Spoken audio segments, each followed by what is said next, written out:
यहाँ ट्रिनिटी की परिभाषा दी गई है। यदि आप आज रात कुछ भी लिखते हैं तो इसको लिखें कि भगवान अस्तित्व में एक है और तीन व्यक्तिगत रूप से। एक अस्तित्व में और तीन व्यक्तिगत रूप से। अब यह कोई विरोधाभास नहीं है कि क्या आप कहते हैं कि वह अस्तित्व में एक है और तीन है, और यह एक विरोधाभास है कि मैं अपने आप से बहस कर रहा हूं अगर मैं कहता हूं कि यह तीन में से एक है, कि यह एक विरोधाभास है। एक अस्तित्व में और तीन व्यक्तिगत रूप से। अस्तित्व और एक व्यक्ति। तो अगला स्पष्ट सवाल नबील है कि एक प्राणी और एक व्यक्ति के बीच क्या अंतर है। खुशी है कि आपने पूछा, धन्यवाद। एक प्राणी होने का वह गुण है जो आपको वह बनाता है जो आप हैं, या एक चीज बनाता है कि यह क्या है। और एक व्यक्ति वह है जो आपको वह बनाता है जो आप हैं। तो उदाहरण के लिए मैं एक इंसान हूं।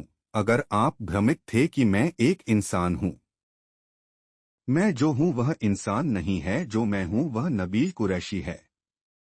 मैं जो हूं वह एक इंसान है। जो मैं हूं वह नबील कुरैशी है। मैं जो हूं वह हृदय के फेफड़े हैं, इसकी मांसपेशियां हैं, यह सब कंडरा हड्डियां हैं आदि। जो मैं हूं और यह वह नहीं है जो मैं हूं। मैं जो हूं वह एक दयालु, प्यार करने वाला दयालु व्यक्ति है, जैसा कि मेरी पत्नी आपको तुरंत बताएगी। मैं जो हूं वह मेरी तुलना में बहुत अलग है। मनुष्य एक अस्तित्व और एक व्यक्ति होता है।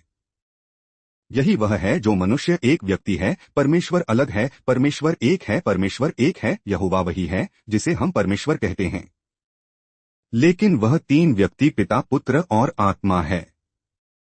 वे तीन व्यक्ति समान हैं क्योंकि वे सभी परमेश्वर हैं। वे सभी आरंभ से अस्तित्व में हैं, जैसा कि यूहन्ना अध्याय 1 कहता है, क्योंकि वे सभी परमेश्वर हैं।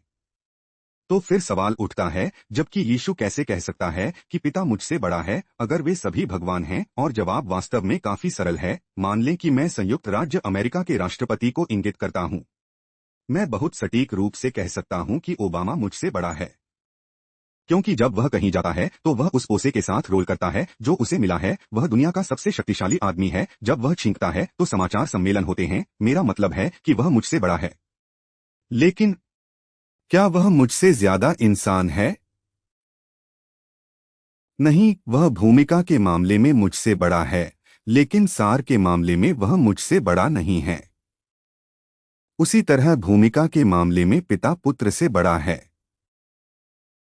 पिता श्रेष्ठ होता है, पुत्र भूमिका के मामले में पिता के अधीन होता है। और हम देखते हैं कि प्रथम कुरिन्थियों 15 में यह कहा गया है कि यीशु स्वयं को पिता के अधिकार के अधीन करने जा रहा है।